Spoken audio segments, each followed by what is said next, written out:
자, 가끔 살펴보는 그래핀 관련주예요. 그래핀 관련주들을 보면 좀 극과 극을 달리죠. 자, 잘 나간 종목들은 꽤 크게 상승하고 잘 올라가고, 아직 바닥권에서 지지부진한 종목들은 또 바닥권에 있는 이런 이제 상반된 현상을 보여주고 있습니다. 하지만 바닥권에 있는 종목들도 자, 그래핀 관련주들이 뜰 때 좀 늦게라도 아마 이렇게 크게 뛰지 않을까 이렇게 싶고요. 자, 먼저 요새 최고 핫한 오픈베이스를 보면 사실 오픈베이스 같은 경우에 그래핀으로 뛴다기보다는 정치 테마주로 뛰고 있죠. 이 섹터가 이제 그래핀 이 탄소 나노튜브 이쪽으로 이제 들어와 있기 때문에 이제 이 그래핀 관련주로 엮여져 있긴 한데 어쨌거나 이쪽 관련주기 때문에 한번 살펴보도록 하겠습니다.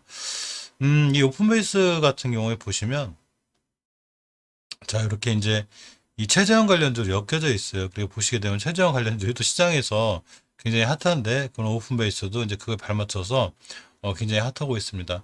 일단 리스크는 예전에 이제 최고점을 찍었죠. 자, 그렇기 때문에 이때 날짜가 17년도 4월 달의 고점이에요.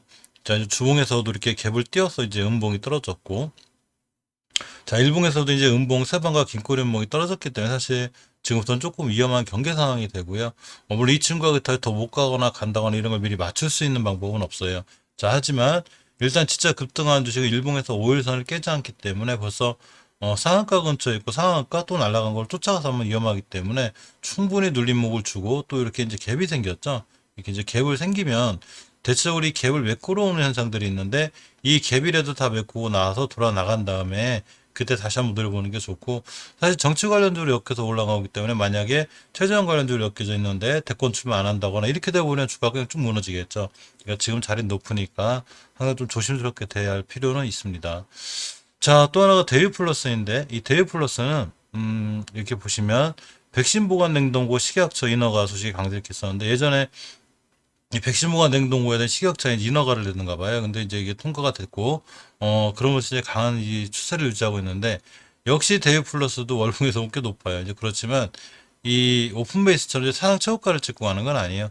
데이 플러스 예전에 엄청 핫했던 주식이었죠. 이렇게 엄청 핫했었는데 그 정도는 아니지만 자 어쨌거나 지금 5개월선 60개를 뚫고 한 달 쉬고서 바로 다시 급등하는 굉장히 좋은 강한 좋은 모습을 보여주고 있고요. 이제 이 강하게 뚫어줘야 될 자리가 바로 이게 14년도 8월 달에 형성된 이 자리예요. 자, 이 자리는 중요한 매물대가 여길 맞고 떨어졌죠. 이 자리를 돌파해야 비로소 그 다음 변곡점인 2,500원대까지 갈 수 있는데 이 작년 3월 달에 저점은 이제 거의 500원대, 500원대 하던 주식 2,000원 4배 정도 올랐기 때문에 좀 경계감을 가지셔야 되고 2,500원 5배죠. 자, 주봉에서 보시면 추세를 잘 유지하기 위해서는 절대 5선 이탈하지 않아야 돼요. 이렇게 5월 14일처럼 5선 이탈하면 3주간 조정, 5선 이탈하면 3주간 조정하기 때문에 5주선 이탈하지 않는 선상에서 잡으셔야 되고 일봉에서는 일단 이제 이 원체 상한가 때리고 또 올라갔다 상한가를 때리는 종목이기 때문에 순간 좀 단타 스킬이 빠르거나 대응이 빠르신 분들 이런 분들이 하시는 게 좋고요.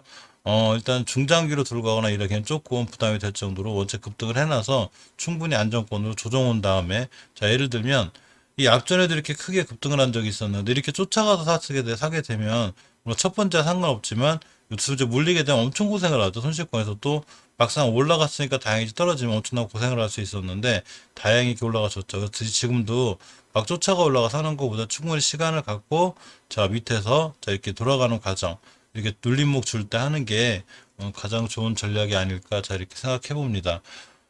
어, 이 다른 이제 그 그래픽 관련주들은 사실 이 엑사라든가 이런 상무문제 정상적인 그래픽 관련해서 올라간 건데 자 XINC를 보면 이 XINC 사실 LG화학 관련주예요. 자 LG화학이 이제 세계 최대 규모의 탄소 나노튜브 공장 본격을 가동한다고 합니다. 근데 이게 이제 4월달 기사였었는데 그러면서 4월달에 이제 엑사가 크게 급등했거든요.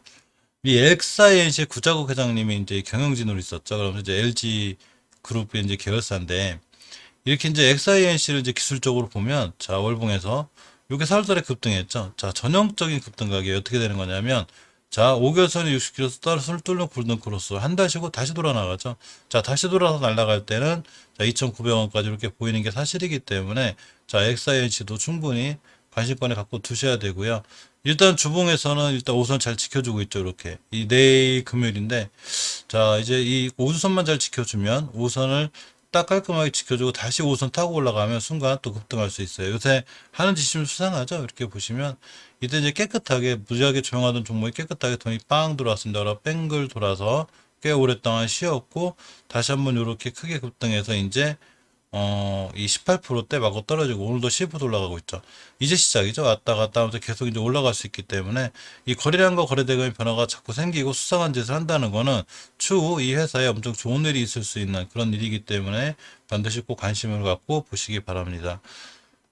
상보도 마찬가지로 제가 상보에 대해서 몇 번 말씀드렸었는데 이 주식 제가 요때도 제가 5개월선 이탈하지 않으면 괜찮다고 그래요. 종가상 5개월선 쫙 지켜주었고 또 그 다음 달에 기본 달에 보시면 5개월선 60kg 뚫고 골든 크로스가 생겼죠. 그러면서 이제 주식이 강하게 반응했는데 이 친구의 장점이 월봉에서 그렇게 높지 않다는 데 있다고 그랬죠. 주식이 이제 상승해서 올라가는 자 엄청나게 오랫동안 가격전 기현으로 거치다가 이제 상승해서 올라가는 이제 추세가 잘 뻗어 있는 종목이죠. 모든 주식은 추세에 순응하기 때문에 주식이 추세에 잘 뻗어 있다? 언제든 이 추세에 맞춰서 상승할 수 있죠. 주봉에서 보시면 역시 오두선이죠. 이 오두선을 얼마나 잘 지켜주고 옆으로 가느냐. 그러니까 이거 전 땡땡이라고 하는데 옆으로 오두선이라도 이렇게 2주 동안 옆으로 가면서 크게 급등한 거죠. 그런데 일봉에서 보면 자 이때부터 계속 이제 거래량과 거래대금 변화가 생기고 잠깐 쉬고 자 며칠 전에 이렇게 또 상한가 근처 갔다 오고 또 이틀 쉬고 이렇게 된 거죠. 그러니까 주식은 추세에 순응할 때는 쉽게 버리면 안 돼요. 자 이렇게 주식이 장기적으로 월봉에서 추세가 살아있다.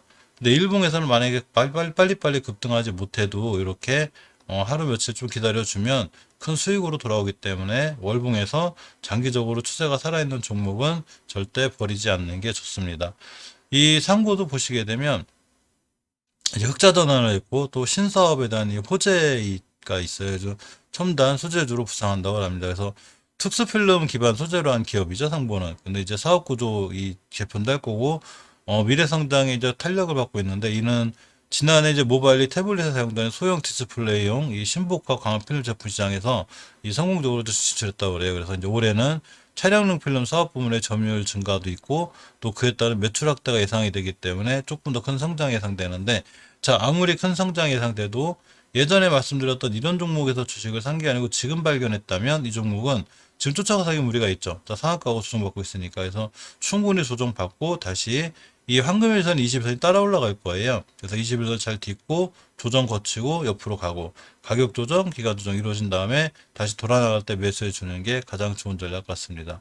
자, 이렇게 네 개가 굉장히 핫한 데 반해서 크리스탈 신소재가 좀 지지부진하죠. 자, 월봉에서 보면 아직 월봉 바닥권에 있기 때문에 좀 싼 매력은 있어요. 좀 저점의 매력은 있는데 자, 이 월봉의 5개월 선까지 시켜서 회복해줘야 주식이 추세를 틀어놓고 상승을 할 수 있는데 아직은 추세가 없는 거죠.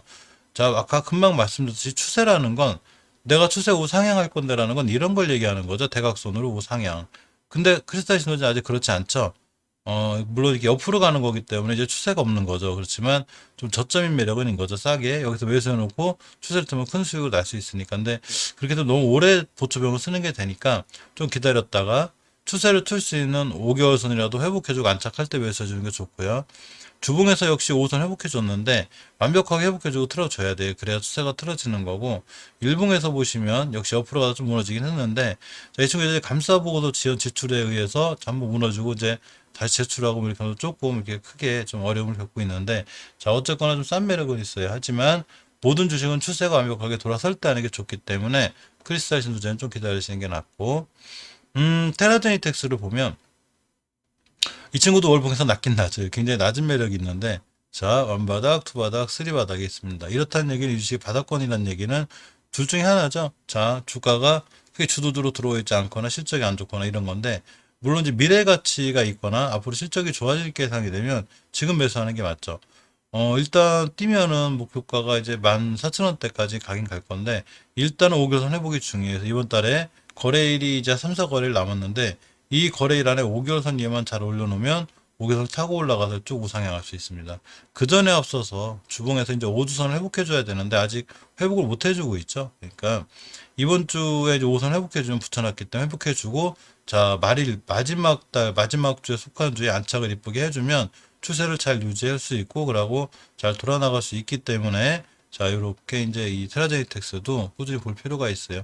일봉에서는 일단 약간 이루어졌죠. 추세 전환이. 근데 일봉에서의 추세 전환 가지고는 완벽하게 이루어졌다고 못해요. 왜냐면 일봉에서 이렇게 전환했다가도 이렇게 무너지기 때문에 일봉에서 되기보다는 주봉에서 일단 완벽하게 오선을 장악해 놓고 돌려놔야 되고요. 그것보다 월봉의 장기 추세가 우상향으로 살아있는 게 좋아요. 그래서 아직은 장기 추세가 살아있지 않기 때문에 일봉에서 흔들리는 것 정도는 자 이제 괜찮은데 어쨌거나 일봉에서 먼저 돌려놨기 때문에 앞으로 더 이상 일봉에서 예전에 바닥권만 깨지 않으면 추세를 돌려놓을 수 있습니다. 자, 대장주인 국일제지를 보면 이제 대장주도 바뀐 느낌인데 월봉에서 절대 깨지 않아야 될 이 5개월선 근처에 있죠. 이거 깨면 크게 무너질 수 있어요. 무너지면 밑으로 쏟아질 수 있으니까 조금 조심하셔야 되고요. 주봉에서 보시면 20주선 잘 타고 올라가고 있죠. 그러니까 20주선 이탈하지 않아야 돼요. 이제 이 금요일장이 또 스키 밀리면 안 되고요. 또 하나가 이제 20주선을 깨고 다음 주에도 깼다. 그러면 크게 위험해지니까 조심하셔야 되고요. 일봉에서는 아직 제가 이렇게 예전에 권하는데 이 자리 안 깨고 있어요. 오늘도 간신히 지켜주고 들어 나갔는데 이 자리 이탈하지 않는 게 엄청 중요하니까 꼭 명심해서 가격대로 보면 5,600원쯤 돼야죠. 5,720원에서 5,600원대를 이탈하지 않는 선상에서 꼭 보셔야 됩니다. 특히 이제 이 국일 재지 같은 게 약간 조금 어려운 게 종목이 안 좋다거나 그런 것보다는 PBR이 너무 높아요. 10배 가까이 받고 있죠. 이 점이 조금 이제 걱정되는 상황이고 대장주기 때문에 이제 강이 강하고 좋긴 좋은데 PBR 문제는 리스크가 되고요. 시총이 7천억짜리죠. 시총 7천억짜리인데 매출이 400억, 800억 이렇게밖에 안 나요.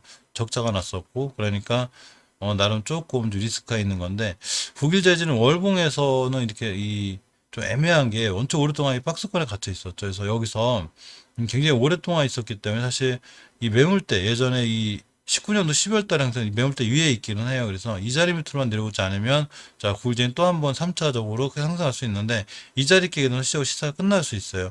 저 PBR 10배라는 게 굉장히 부담이 되기 때문에 그런 거에 대한 건 조금 신경 써서 보셔야 될 것 같습니다.